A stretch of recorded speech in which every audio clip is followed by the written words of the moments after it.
දිනපතා දේව වචනය 2025 නොවැම්බර් 11 දින සාමාන්‍ය සමය 32 වන සතිය පළමු වන දේව ප්‍රකාශනය ප්‍රඥා 2 3 සිට 3:9 දක්වා එහෙත් දෙවිඳානෝ මිනිසා නොමරන සුළු කෙනෙකු කලසේක සිය ස්වරූපයට ඔහු මවා වදාළසේක ලොවට මරණය පැමිණියේ යක්ෂයාගේ ඊර්ෂ්‍යාවෙනි ඔහුගේ හවුල්කාරයන්ද මෙය සොයාගනු ඇත සුදනන්ගේ ජීවිත දෙවිඳුන්ගේ රැකවරණෙහිය කිසිම හිංසාවක් කිසිදාක ඔවුන්ට නොපැමිණෙනු ඇත. අනුවණයන්ගේ ඇස් ඉදිරියෙහි ඔහු මිය යන්නක් මෙන් වූහ. ඔවුන්ගේ මරණය විපත්තියක් මෙන් පෙනුනි. ඔවුන් අප අත්හැර යාම නැත්තටම නැතිවීමක් මෙන් විය. එහෙත් ඔහු සාමදානයෙන් සිටිති.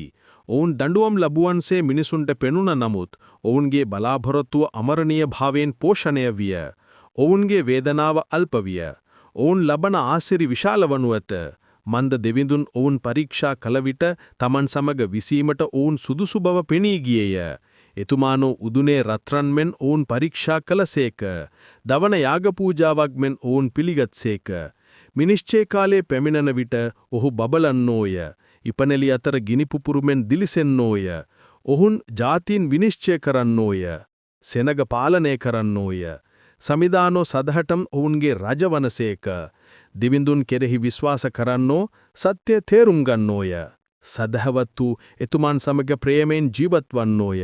එතුමන්ගේ තෝරාගත් අයහට වරප්‍රසාදය හා දයාව ඇත. සුවිශේෂය ලූක් 17:7 සිට 10 දක්වා. එහෙත් ඔදාතරෙන් යමෙකුට සීසාන හෝ බැටළුවන් බලන හෝ 16ක් සිටී නම් කෙතේ සිට ආකල වහාම ඇවිත් කෑමට ඉඳගන්නයයි කියන්නෙහිද. එසේ නොව මට කෑම බීම පිළියෙල කොට ඇඳගෙන ලෑස්ති වී කාබී නිමවන තුරු මට උපස්ථාන කරන්නේය කියන්නේ නැද්ද? ඒ 16 තමාට අනකල දේ කළ බැවින් ස්වාමියා ඔහුට ස්තුති කරයිද? නැත.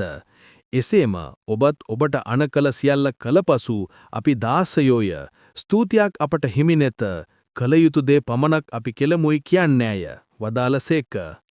මෙනෙහි කිරීම අප දෙවියන් වහන්සේට කරන සේවය ස්තුතියක් හෝ විපාකයක් අපේක්ෂා නොකර නිහමානීව හා අවංකව ඉටු කළ යුතු ප්‍රථම වගකීමක් වේ.